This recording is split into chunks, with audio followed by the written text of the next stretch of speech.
Care studentesse e cari studenti del primo anno universitario, benvenute e benvenuti al nostro consueto appuntamento di benvenuto alle matricole, il cosiddetto Firenze Cum Laude, quest'anno 2020, che per i motivi che ben sapete non si può svolgere come da consuetudine nel salone dei 500 di Palazzo Vecchio, ma a distanza, nella nostra aula magna. La parola al sindaco del comune di Firenze, Dario Nardella. L'inaugurazione di un nuovo anno accademico, mai come in questa occasione, ha il valore di una ripartenza per l'intera società. Che sia un percorso di apprendimento, dunque, pieno di gioia, quello che comincia oggi per voi. Perché, come ha scritto Simone Weil, l'intelligenza cresce e porta frutti solo nella gioia. La gioia di imparare è indispensabile agli studi come la respirazione ai corridori. In questa settimana si è molto ragionato di giovani, di scuola e di futuro dell'educazione. Mai come oggi credo sia importante recuperare un'idea di università che sia sinonimo di educazione e che non guardi esclusivamente ai contenuti e alla preparazione al lavoro, che pure sono fondamentali, ma che privilegi gli spazi fisici di relazione e condivisione, la costruzione in comune del sapere. Ho sempre trovato suggestiva l'etimologia della parola scuola, che deriva dal greco scolè, un termine che indica il tempo libero, l'ozium dei latini. Un ozio che deve essere utilizzato per acquisire ethos, cioè un'abitudine, una capacità di comportarsi bene nella sfera pubblica, quella che noi oggi chiameremmo educazione civica, che non è un'idea individualistica del bene e del sapere, ma un'idea profondamente collettiva. Altrimenti il futuro sarà in mano ai soli specialisti, magari preparatissimi nel loro ambito di studi, ma isolati e spaesati di fronte alla complessità del mondo e alla necessità di partecipazione, di fare squadra. Qualche giorno fa un insegnante, parlando del proprio mestiere con emozione, ha detto: se offri una visione, lo studente ti segue. Mi è parsa una frase chiave: offrire una visione. Significa non limitarsi a trasmettere un concetto, una data, un nome. Significa completare un fatto, una pagina di testo, una formula chimica, una scoperta scientifica, accompagnandola con il significato della cosa, il contesto, il percorso che l'ha preparata. Significa capacità di coinvolgere. L'università, la scuola in genere, non è solo didattica, è un mondo di relazioni, uno spazio di socialità, una palestra di cittadinanza. La pandemia è stata la più grande prova che una generazione di giovani abbia vissuto dopo il 1945. Ha costretto a cambiare radicalmente le routine scolastiche e non solo. Ed è arrivata dopo un anno, il 2019, che è stato formidabile per voi ragazzi. Vi ha visto invadere le piazze di mezzo mondo, diventare la voce pubblica che ha ricordato a noi tutti il tema del futuro e della sostenibilità. In queste settimane di distanziamento sociale il web è stato una risorsa straordinaria, l'unica alternativa per certi versi. Abbiamo scoperto quante cose possiamo fare a distanza, ma si è perso purtroppo un po' quel sapere impareggiabile che si costruisce nella relazione, nel dialogo, quella dimensione educativa che nasce da un consesso di saperi, di intelligenze, di visioni. Il tema dell'amicizia che nasce tra i banchi, nella vita in aula, nei pomeriggi passati a studiare insieme fra un esame e l'altro, è stato il grande escluso di questi mesi, credo. Eppure il Covid-19 è diventato un grandissimo cantiere di sperimentazione. Ha portato nuove domande. Che cosa vogliamo che diventi la classe? Una community, un forum, un rapporto uno a uno? Quali sono gli obiettivi di apprendimento davvero irrinunciabili? Che cosa andiamo a valutare? Quali competenze aggiuntive si possono sviluppare attraverso il digitale? Come rendere sostenibile nel tempo la didattica a distanza? In questo procedere per tentativi ed errori sono arrivate le prime evidenze. Anzitutto meglio poche ore in classe virtuale. Accanto alla didattica serve infatti coltivare la relazione per far emergere bisogni inespressi, rafforzare la motivazione, lo stare insieme. I ragazzi le tecnologie le abitano da sempre, voi lo sapete, ma non abbiamo modo di dimenticare che le tecnologie non sono neutre. Bisogna capire come usarle, che uso farne. Oggi si apre per noi una stagione di straordinaria sperimentazione, perché è vero, peggio di questa crisi c'è solo il rischio di sprecarla. E dunque tutti noi dobbiamo avere forza, passione, lucidità per affrontare il futuro. Buon lavoro a tutti voi. Ringrazio il sindaco Dario Nardella per le belle parole di saluto che ci ha voluto indirizzare e apro questa iniziativa di accoglienza alle matricole con un sincero e caldo augurio per il futuro che vi e ci attende. Come sapete sarà un anno complicato. Venite da un quadrimestre finale delle scuole medie superiori impensabile fino ad alcuni mesi or sono, da un esame di maturità inusitato e stiamo vivendo un'epoca surreale che fra qualche decennio leggeremo sui libri di storia. E anche il vostro primo anno accademico sarà lastricato di momenti difficili che dobbiamo affrontare tutti insieme con lucidità, razionalità, al fine di coniugare al meglio la nostra missione di formatori con i temi della sicurezza sanitaria, oggi davvero impellenti e ineludibili. Abbiamo deciso di adottare questa modalità didattica mista, in presenza e a distanza, per garantire il massimo diritto allo studio. Abbiamo scelto di privilegiare voi, iscritti al primo anno, in presenza, come atto di solidale accoglienza, anche se ci rendiamo conto che sarà un'accoglienza e una presenza ben ridotta rispetto alla normalità e di ciò ci rammarichiamo tanto, ma non abbiamo oggi alternative.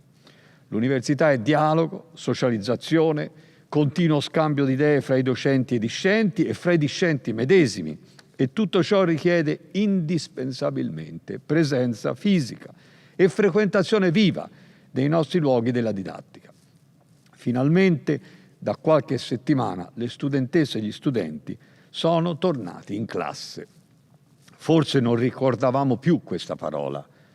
È una parola molto bella, perché è l'unica specificazione di uno spazio fisico che simultaneamente si identifica con coloro i quali lo occupano. È l'aula che accoglie gli studenti, ma contemporaneamente è l'insieme dei medesimi che vi vengono ospitati.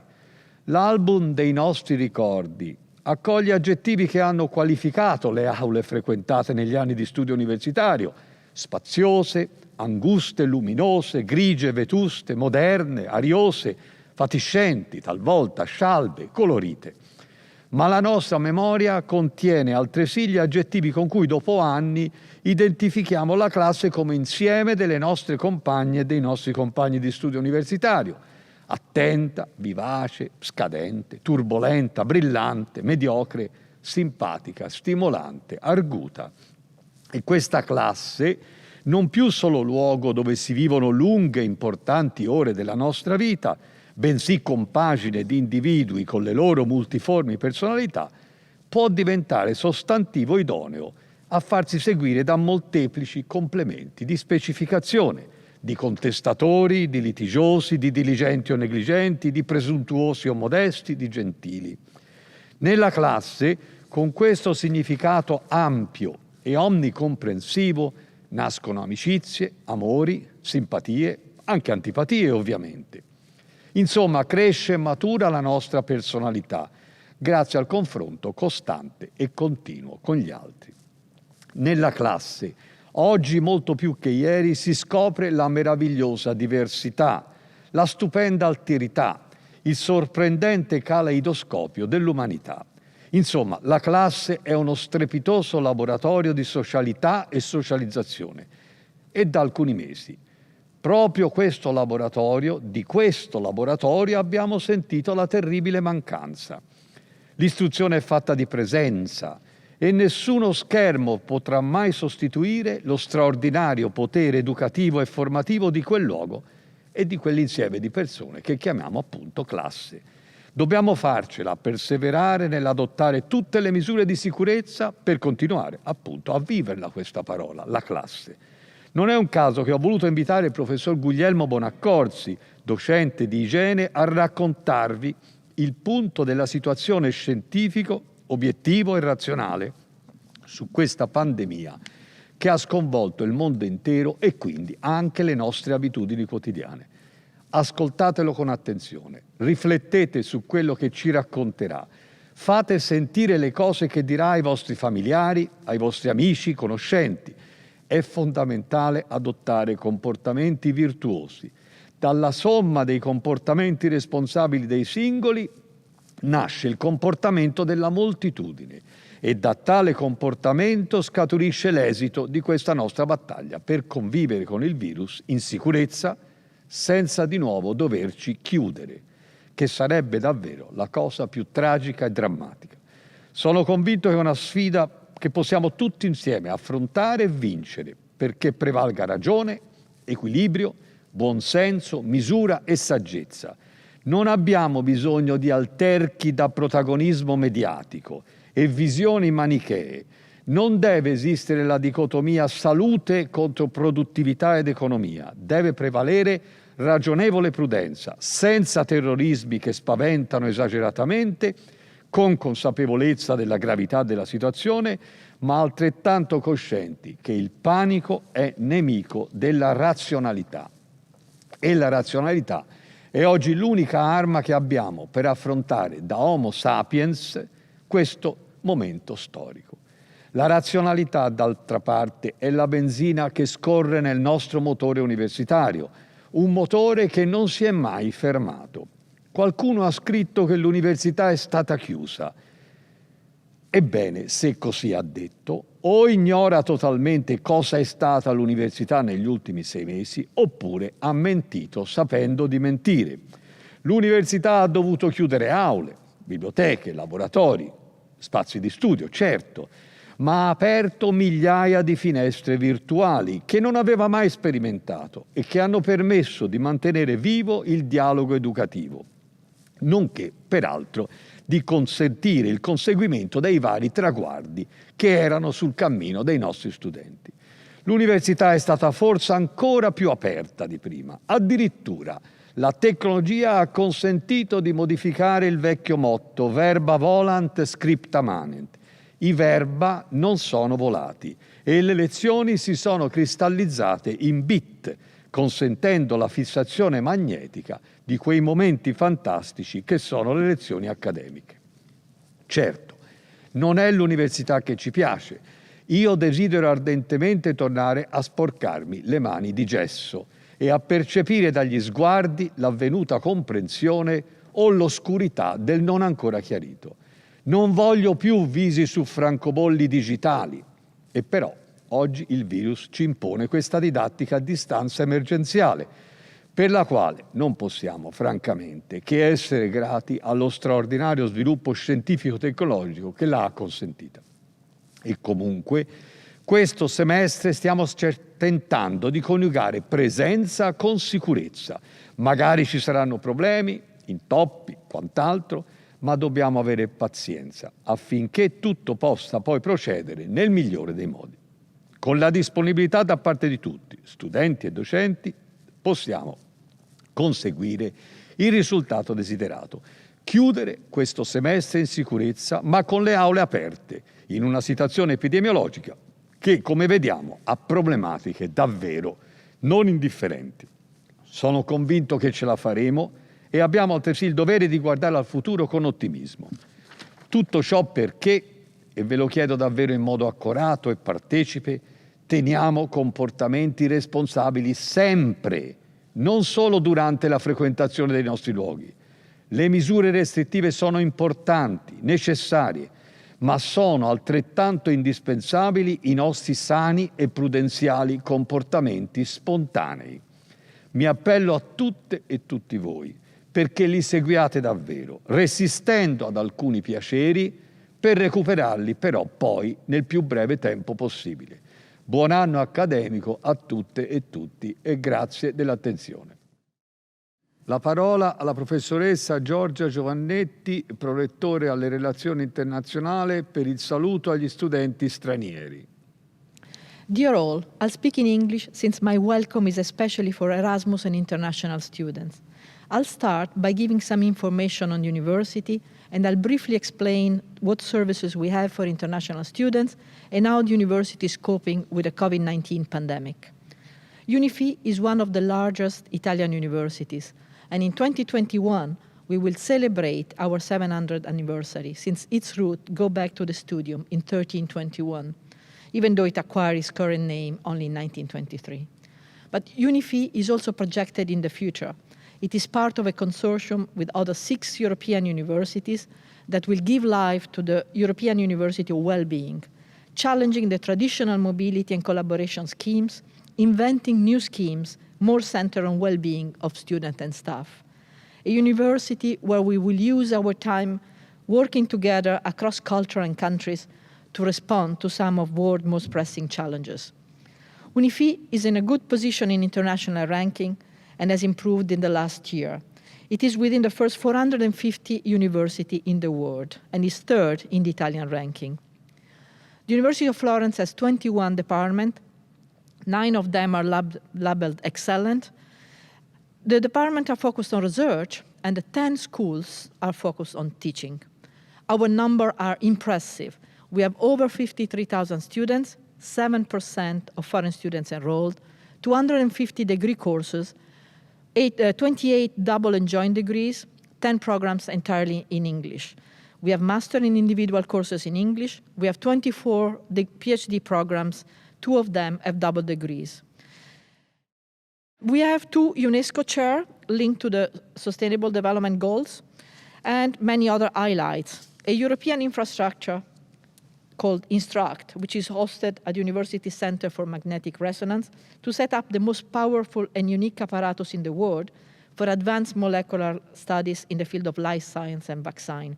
A European reference point for multidisciplinary research with light waves, the LENS. A world-leading university museum system, which includes the Museum of Natural History, the most important naturalistic museum in Italy, with 10 million specimens and more than 4 centuries of history. The complex of Villa La Quiete, with works by Ghirlandaio and Botticelli, and the House of Galileo in Arcetri. In normal time, we'll take you to visit them. Unluckily, this year we cannot. We have many other distinctive features, also described in the web, but no time to go into details. Internationalization is really important for the University of Florence, even though COVID-19 has reshaped the mobility. Out of our over 900 Erasmus Plus agreement, we usually have about 1,200 Erasmus students outgoing and 500 for trainship, and every year around 1,000 incoming Erasmus. This year, the numbers are lower because of COVID-19. It's more difficult to travel, to attend lectures, to live the real Erasmus experience. But we offer our students lectures in person and recorded so that everyone can actually take our courses and learn. We have also been favoring experience outside Europe, where we have about 470 cooperation agreements with foreign universities in about 100 different countries. And we give 150 extra grants for students to study outside Europe. Again, this year is difficult. It's difficult to get visa, it's difficult to travel. We'll see what happens. COVID-19 has also reshaped our academic life and especially research in a rich and varied way and has not stopped it. Things are certainly not normal, but what has carried over even in this unusual year is the energy and vibrancy that distinguishes UniFi. Researchers and medical practitioners continue to confront COVID-19 head-on. Many labs and medical researchers work on projects related to the virus in a variety of ways. Beside them, psychologists study the impact on relation and welfare. Statisticians study the impact on natality, on intergenerational relation, on pool testing. Economists examine the financial impact, policy responses, and global issues brought about by COVID-19. What could you expect this year? How are we coping with the COVID-19 situation? Well, first of all, we strongly recommend you to behave properly, to take care of your health, and not to expose any other student to risk because of improper behavior. Use your mask, wash your hands, and especially don't party. If you have any problem of curiosity, you can ask multicultural tutor for help, both on academic and practical questions. The department and program welcome, which are customized, will be this year online, but triggering participation and engagement explaining to you what the University of Florence is, and also giving you information on the city of Florence and on Tuscany. As I already mentioned, we are providing lecture in presence so that we can take full advantage of in-person teaching. But at the same time, the university continues to deliver all courses of the first semester online in order to allow those students who are not able to come to Florence or to follow the class to attend their classes regularly by attending either synchronously or asynchronously to allow also for different time zone. We also will continue to offer services remotely through the term to help and reduce the risk of infection spreading.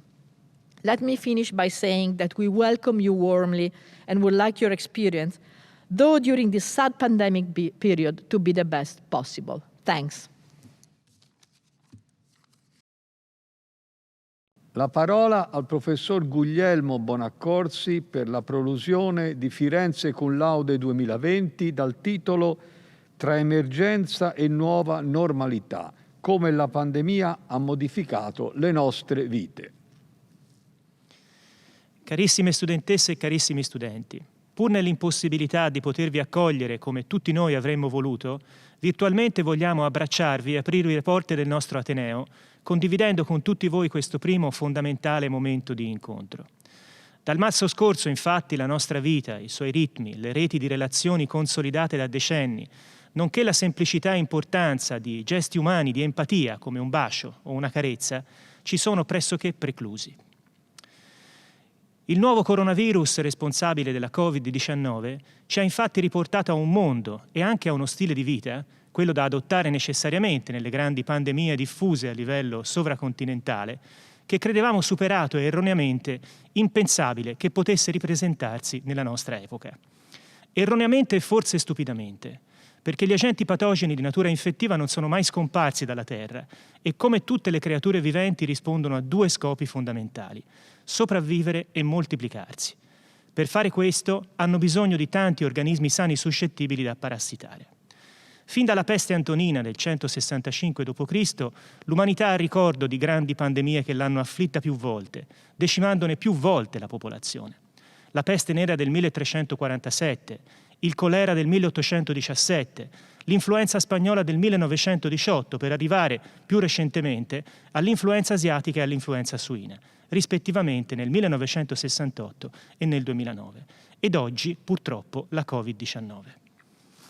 Già i coronavirus avevano fatto la loro comparsa nello scenario infettivologico mondiale con due cicli pandemici dovuti ad entità distinte, la SARS, ovvero la sindrome respiratoria acuta grave da SARS-CoV-1 nel 2002, e dobbiamo l'identificazione del virus a un grande italiano, ovvero al dottor Carlo Urbani, che ha pagato un prezzo altissimo al suo impegno di uomo e di scienziato morendo a causa sua, e la MERS, ovvero la Middle East Respiratory Syndrome, nota anche come influenza cammello, gravata da un elevatissimo tasso di letalità, ma fortunatamente da una contagiosità molto minore rispetto all'attuale Covid-19. La pandemia odierna ha costretto l'umanità intera a rivedere complessivamente le regole del paradigma civile nell'ottica dell'igiene e della prevenzione. Forse anche questa la ragione che ha indotto il magnifico rettore professor Luigi Dei ad affidarmi questo intervento. La riscoperta di regole semplici e quasi desuete, come lavarsi o igienizzarsi con grande frequenza le mani, mantenere un distanziamento compreso tra il 1 metro e i 2 metri nei rapporti sociali con gli altri, ed infine indossare il più a lungo possibile la mascherina chirurgica, rappresentano i nuovi must, i pochi e semplici obblighi sociali che esercitano però un impatto determinante in termini di controllo sanitario della diffusione virale. Ciò nonostante, qualcuno vorrebbe continuare a ignorare queste poche e semplici regole di buonsenso, prima ancora che di scienza. Di fronte alla mancanza o alla carenza di armi farmacologiche mirate, ancora oggi abbiamo a disposizione poco più che uno scudo di latta, ovvero qualche antivirale, ed il buon vecchio desametasone, un farmaco cortisonico che non è mai mancato nella borsa del medico, per cercare di arginare questo tsunami nuovo rappresentato dal virus SARS-CoV-2, torna prepotentemente di moda la prevenzione di natura comportamentale. I nostri comportamenti, il rispetto di poche ma fondamentali regole, fa la differenza. Tutti noi e tutti voi siamo in grado di fare la differenza. Come ci ha ricordato il Ministro Speranza, sono regole su cui non possiamo e non dobbiamo dividerci. Dobbiamo imparare purtroppo ad accettare una convivenza con il virus che speriamo il più breve possibile, ma paventiamo possa invece durare ancora a lungo. Se non esiste ancora una soluzione sanitaria alla pandemia, l'unica risposta possibile è la convivenza e la limitazione della circolazione del virus, appunto per quanto possibile. In che modo? Affidandoci alla sanità pubblica, riscoperta come vera, autentica e forse unica risorsa reale nella lotta al virus. Una scienza che applica le regole e le soluzioni, poche e non definitive, ma le uniche al momento possibili, ai nostri contesti di vita e di lavoro nel tentativo di leggere e controllare il fenomeno, possibilmente prima che si verifichi. Soltanto da pochi mesi stiamo vivendo in questa dimensione quasi irreale. Pensiamo al lockdown o peggio, alle strazianti immagini di corpi senza vita portati via da mezzi dell'esercito italiano, che pensavamo fantascienza quasi allo stato puro, come in un film di Ridley Scott. E invece stiamo vivendo tutto questo e dobbiamo assumerne piena consapevolezza per esercitare il nostro empowerment, la nostra consapevolezza di cittadini, di donne e di uomini che scelgono di continuare a vivere, a lavorare, a studiare, a produrre, a divertirsi e a socializzare in una dimensione affatto nuova. Dobbiamo imparare ad accettare l'incertezza e a comunicare l'incertezza. Per troppo tempo abbiamo rifiutato l'idea di poter subire conseguenze alla nostra e altrui salute, convinti che per tutto vi fosse un rimedio facile e che ci costasse poca fatica. Ci siamo forse abituati all'idea che una pillola potesse salvarci da qualsiasi male e così facendo abbiamo allontanato la responsabilità e la responsabilizzazione delle scelte dalle nostre vite quotidiane. È il momento di riappropriarsene appieno. Ovviamente non da soli. Per farlo abbiamo bisogno della buona scienza. E voi, studentesse e studenti, che entrate oggi in Ateneo, dovrete essere relatori e attori protagonisti della buona cultura e della buona scienza che serve a 360 gradi. Basta con bufale e fake news, basta con santoni che tutto sanno e per tutto hanno la risposta giusta. L'uomo di scienza è una persona di fatica e di tante incertezze, fatica di studio e tentativi, prove ed errori, l'unico metodo che da Galileo in poi abbia funzionato. Portatore di tante incertezze a cui cerca di dar risposta per quanto possibile, in rete ed in coerenza con gli scienziati di tutto il mondo. Portatore di umiltà e non di arroganza, perché la scienza in sé è umile e procede sempre per piccoli ma essenziali passi. Dobbiamo dunque imparare ad accettare l'incertezza e affidarci alla scienza, scienza che ragiona in termini probabilistici e non tutto o nulla, nella consapevolezza che possiamo ammalarci perché nessuno è sicuro di fronte a una malattia a diffusione aerogena. In un periodo storico dove tutto corre velocemente e siamo abituati a ottenere benefici e servizi in poche ore, financo pochi minuti, è importante comprendere che la scienza non procede con gli stessi ritmi. La scienza ha bisogno di tempo e di pazienza. Ogni potere umano è composto di tempo e di pazienza, affermava Honoré de Balzac. La cultura low cost, spesso reperibile sul web, trova ampio consenso proprio perché dà l'illusione che tutti possano conoscere tutto con qualche ora di navigazione e che esista sempre una soluzione semplice. L'incertezza è diventata progressivamente un vuoto frustrante e intollerabile, quasi una colpa di cui si macchiano scienze e scienziati. Sono laureati, hanno studiato, quindi debbono conoscere fin da subito come risolvere il problema, anche se quest'ultimo, come in questo caso, non si è mai presentato in precedenza, altrimenti vengono tacciati di incompetenza. Dobbiamo imparare o reimparare a esercitare la nostra umana resilienza. Come diceva Pascal, siamo fragili canne pensanti. Fragili, ma la pandemia non ci spezzerà. Abbiamo armi e strumenti per evitarlo. Prima tra tutte, ed è bene ribadirlo, la prevenzione in tutte le sue accezioni, primaria e secondaria, e in tutti i suoi interventi. Allontanare l'esposizione per quanto possibile, dunque, e se e quando esposti, limitare la progressione della patologia per sé e soprattutto per la rete sociale di riferimento, genitori, amici, parenti e compagni, quando comprenda anche elementi fragili. È stato detto da molti autorevoli personaggi contemporanei che la scienza non è democratica, ed è vero. La scienza è cultura e autorità che viene esercitata attraverso la piena, progressiva conoscenza di quello che accade e attraverso lo sviluppo di strumenti sempre più raffinati per combattere le avversità. Ma non confondiamo la scienza con la parola dittatura. La scienza permette il libero scambio di idee, il confronto tra specialisti, e questo porta ad una costante revisione delle evidenze e a un continuo miglioramento delle strategie preventive, diagnostiche, terapeutiche. Proprio per questo occorre diffidare da chi propone metodi antiquati o in disuso. La scienza guarda avanti, sempre, e così fa la prevenzione. Come ha detto Papa Francesco, dalla pandemia ci si salva solo insieme. La riscoperta della prevenzione è in realtà la riscoperta del senso di responsabilità comune, comunitaria. Tutti sono importanti, ci si salva solo tutti insieme. Non esiste un egoismo che tenga, non esiste l'individuo ma solo la persona socializzata nella sua comunità e la comunità come argine alla diffusione del virus.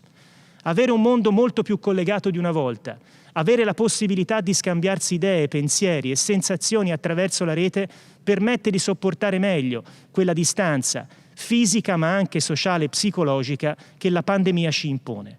Tuttavia ricordiamoci che ciò non vale per tutti i cittadini e le cittadine. Basti pensare alle persone isolate e agli anziani.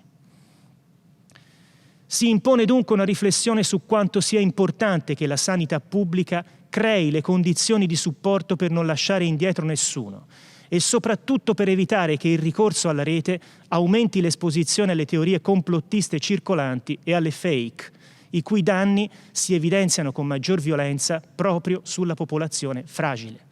Ritornano dunque prepotenti i paradigmi dello Stato sociale, dello welfare state, contro le proposte di salute individuale a pagamento. È il tramonto del chi più ha, più benessere può procacciarsi. La salute a pagamento non è una dimensione credibile in nessuna malattia infettiva e diffusiva, tanto meno questa. Infine, un breve accenno alla qualità della vita che stiamo vivendo e di quella che vivremo a breve. Lo scenario impone scelte e rinunce. Scelte di modi diversi di stare insieme e comunicare, financo di insegnare e di studiare. La nostra essenza di animali sociali troverà forme di comunicazione, scambi e formazione affatto diverse. Siamo in divenire e non sappiamo ancora cosa diventeremo e dove andremo, quale società vedranno i nostri protagonisti del futuro, ovvero voi, studentesse e studenti. Dovremo trasformare la distanza fisica in vicinanza di intelletti e di psiche. Fare delle rinunce al contatto sociale un punto di partenza per essere di nuovo tutti insieme. Mai come in questo momento tutti dobbiamo fare la nostra parte. Non è ammissibile che la libertà individuale possa diventare la malattia di molti. La libertà personale finisce quando inizia la libertà dell'altro.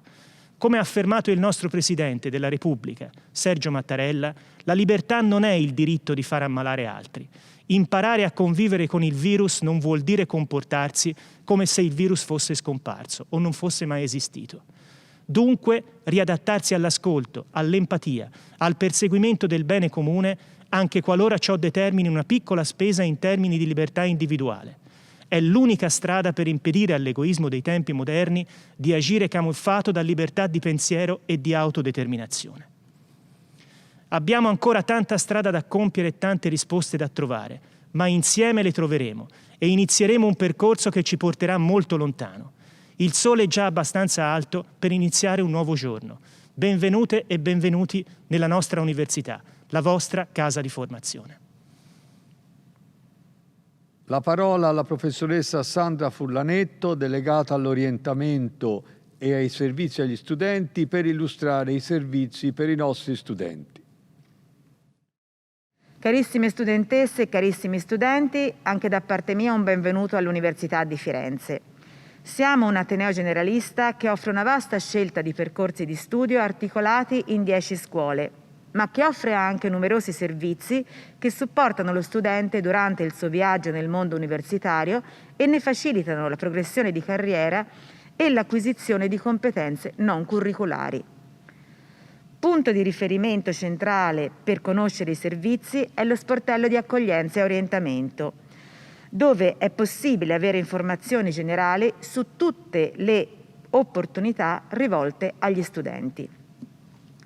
Tra i servizi, il tutorato si avvale di studenti che, come tutor UniFi, facilitano l'inserimento all'interno dell'università sia attraverso un servizio informativo, sia con attività di supporto allo studio.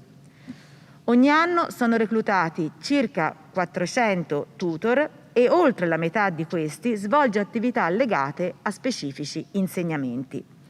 Questo sistema di tutorato ha permesso di ridurre la dispersione, regolarizzare le carriere studentesche e creare una rete informativa utile per vivere al meglio l'università.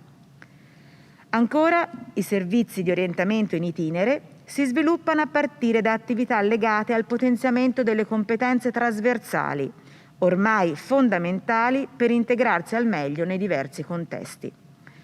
Pensiamo alla flessibilità, cioè alla capacità di adattarsi a lavorare in modo efficiente in un'ampia gamma di situazioni o con persone e gruppi diversi.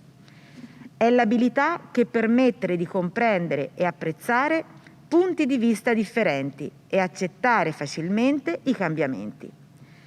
Appare evidente che si tratta di una competenza utile non solo nel mondo accademico, ma ovunque, e permette di supportare anche altre importanti competenze trasversali, quali ad esempio la resilienza. Continuando il viaggio all'interno dei servizi, l'orientamento in itinere prevede attività di orientamento verso il mondo delle lauree magistrali. Queste attività sono svolte principalmente dalle scuole di Ateneo e prevedono, oltre alla presentazione dell'offerta formativa, anche la presentazione delle varie aree di ricerca per comprendere meglio le diverse specificità dell'offerta magistrale e i diversi profili professionali. Il servizio di job placement, infine, rappresenta il collegamento con il mondo del lavoro e offre attività utili per affrontare un colloquio di lavoro, preparare un curriculum, riflettere sul proprio progetto di vita personale e acquisire consapevolezza sulle proprie competenze da spendere in ambito lavorativo. Accanto a questi servizi importanti per la formazione e l'ingresso nel mondo del lavoro, vi è offerta anche la possibilità di fare attività sportive all'interno del Centro Universitario Sportivo, il CUS, studiare le lingue presso il Centro Linguistico di Ateneo e approfondire le competenze informatiche grazie a corsi organizzati dai servizi informatici di Ateneo. I servizi e le relative attività sono rivolte a tutti gli studenti, ma in caso di disabilità o disturbi specifici dell'apprendimento, la loro fruizione è supportata anche dal Centro di Studio e Ricerca per le problematiche della disabilità, il CESPD. Il centro ha la funzione principale di comprendere le esigenze degli studenti che vi si rivolgono e individuare gli interventi necessari al fine di promuovere il pieno accesso alle risorse offerte.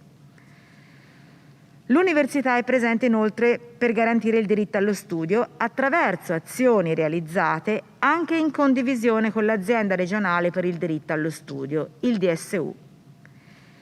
Il DSU in particolare prevede diverse forme di contributi economici assegnati a richiesta o per concorso agli studenti meritevoli che si trovano in condizioni economiche disagiate. Il principale beneficio è la borsa di studio, che prevede una quota di denaro, l'accesso gratuito ai servizi di ristorazione, l'esonero dalla tassa regionale per il diritto allo studio universitario e, in caso di studenti fuori sedi che ne fanno richiesta, un alloggio nelle residenze universitarie o un contributo per l'alloggio. Ma esistono anche altri benefici economici, come ad esempio la borsa servizi, che comprende il servizio mensa gratuito e un contributo monetario forfettario per le spese connesse alla frequenza e partecipazione alle attività didattiche. Le opportunità sono quindi tante e oltre alla loro fruizione potrete anche essere parte attiva dei servizi partecipando alle selezioni per divenire tutor UniFi o per avere contratti per attività a tempo parziale presso biblioteche, musei e altre strutture di servizi dell'università. Vi sarà inoltre rilasciata la Carta dello Studente della Toscana, che servirà come libretto tessera universitario per il riconoscimento, per l'accesso alle mense del DSU, per l'accesso alle biblioteche, per agevolazioni riservate agli studenti universitari presso musei, teatri, esercizi commerciali e per viaggiare sui mezzi pubblici urbani di Firenze. Si tratta di una carta di servizi, ma anche del vostro libretto universitario che vi accompagnerà nel vostro viaggio. Le opportunità sono quindi tante e vi suggerisco di iniziare a esplorarle a partire dal sito web, che vi guiderà dentro i molteplici servizi che vi sono offerti dall'Università di Firenze, il Comune di Firenze e la Regione Toscana, sperando che il vostro viaggio di studente dentro Unifi possa essere sempre pieno di soddisfazioni. La parola alla professoressa Teresa Megale, delegata alle attività artistiche e spettacolari. L'Università di Firenze è particolarmente ricca nel campo dello spettacolo dal vivo. Un quarto di secolo circa di sperimentazione e di pratica musicale, sia strumentale che vocale, e 13 anni continuativi di pratica teatrale hanno creato un grande patrimonio di idee, di conoscenze e di valori artistici. L'Ateneo di Firenze investe molte energie nell'ambito delle attività spettacolari. Vi agiscono infatti 3 formazioni artistiche dedicate allo sviluppo e alla diffusione delle arti sceniche: il coro, l'orchestra e la compagnia teatrale Binario di Scambio. Musica e teatro sono una ineludibile dimensione culturale, artistica e creativa e sono luoghi di incontro con se stessi e con gli altri. Per tali ragioni, la presenza di queste arti in ambito accademico sviluppa in chi le pratichi una straordinaria possibilità di reimmaginazione dell'esistente. Come è noto, le arti dello spettacolo, in quanto arti viventi, spalancano l'immaginazione e rendono possibile l'invenzione di nuove relazioni. Esse sono, peraltro, straordinari mezzi di interazione sociale. In breve si può dire che la musica e il teatro, con la loro forza di aggregazione, si confermano esperienza centrale nella costruzione dell'identità dei singoli, il rapporto con gli altri. E si può altrettanto dire che la musica e il teatro, con la loro forza culturale, ridisegnano mappe concettuali, suggeriscono approcci inediti, sollecitano interessi, individuano talenti, arricchiscono l'immaginazione e stimolano desideri. Tramite la musica vocale e la musica strumentale e tramite la pratica teatrale si acquisiscono dunque spazi di conoscenza critica, individuale e collettiva e di condivisione finalmente e assolutamente non virtuale. Pertanto in questi anni l'orchestra diretta dal maestro Centorbi, il coro diretto dal maestro Paoli e la compagnia teatrale fondata e diretta da chi vi parla e condotta dagli attori registi Cocifoglia e Stefanin hanno disseminato ovunque i propri frutti, moltiplicando le occasioni di fruizione e di diffusione della cultura dello spettacolo dal vivo. Tutti i giovani che lo desiderino, tutti coloro che intendano misurarsi con la musica vocale o strumentale o con la parola recitata, con il movimento fisico, con la mimica, possono frequentare gratuitamente e liberamente il coro, l'orchestra, la compagnia teatrale Binario di Scambio. Le prove si svolgono di prassi presso l'oratorio dei Battilani nella fascia oraria serale. I 3 organici, aperti a tutti gli studenti regolarmente iscritti e a tutto il personale dell'Ateneo, in condizioni di normalità si esibiscono dentro e fuori l'università, in occasione delle molteplici cerimonie ufficiali dell'Ateneo ed anche in numerosi luoghi e in numerose istituzioni della città di Firenze e della Toscana. Le 3 formazioni sono ripetutamente chiamate a rappresentare le arti dello spettacolo nel corso della vita accademica, di cui sono forse l'immagine più fresca e più vitale. Alla base del continuo rinnovamento dell'orchestra, del coro e della compagnia teatrale ci sono la spontaneità e la libera scelta.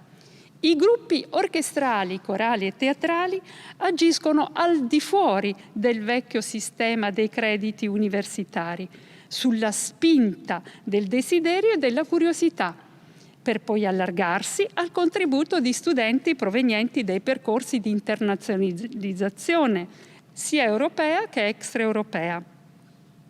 Tali ensemble si distinguono perché legati al principio della gratuità, dello scambio generoso, del piacere della creazione. Sono comunità artistiche modulari, nelle quali vige una straordinaria capacità di condivisione di ogni processo, attivato nel pieno rispetto delle capacità dei singoli e delle singole competenze. Si tratta perciò di nuclei non chiusi né autoreferenziali, ma aperti e in continua relazione tra loro. L'Ateneo di Firenze promuove la cultura musicale e teatrale per le nuove generazioni attraverso l'uso di linguaggi e di tecniche sempre diversi, che spaziano dalla tradizione alla contemporaneità e che sono in genere il risultato di una commistione fluida tra letteratura, cinema, arti, musica, web. Un esempio di musica corale, trasversale alle generazioni e attestato sul repertorio legato alla contemporaneità, è rappresentato da uno dei video realizzati con molto slancio e impegno in pieno lockdown dal coro universitario, diretto dal maestro Patrizio Paoli. Ascoltiamolo.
Sure.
20 bauli verso le Smirne.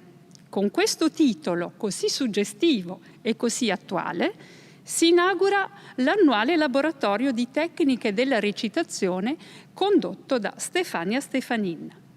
Il laboratorio intende rendere possibile l'incontro con la dimensione sensoriale del sapere teatrale, contro il pericolo dell'isolamento sia tecnologico che virtuale.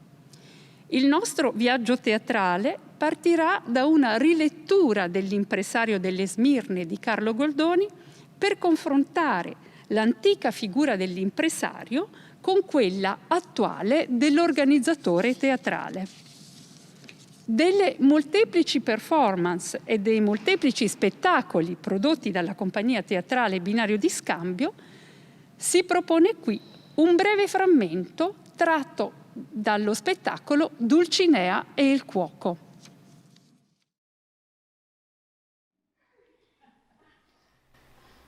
Signori, che inizino le danze!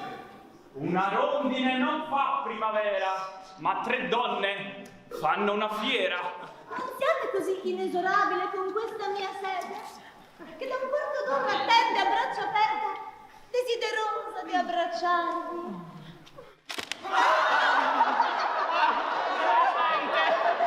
Rimanga. Cosa? Io parto, ma resto. Io resto, ma parto. Con l'alma e il cuore.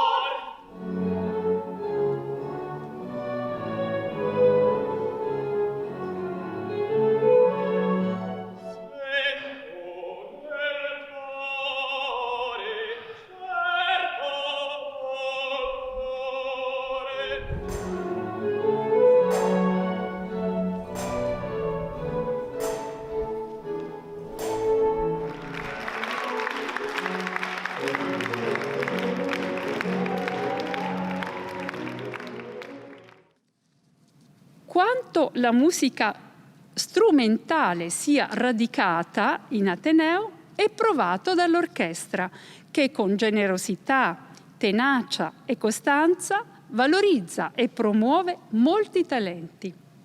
Per l'occasione odierna possiamo ascoltare il quartetto d'archi, che si esibisce con la direzione del maestro Gabriele Centorbi. Ascolteremo brani da Handel e da Vivaldi.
Grazie.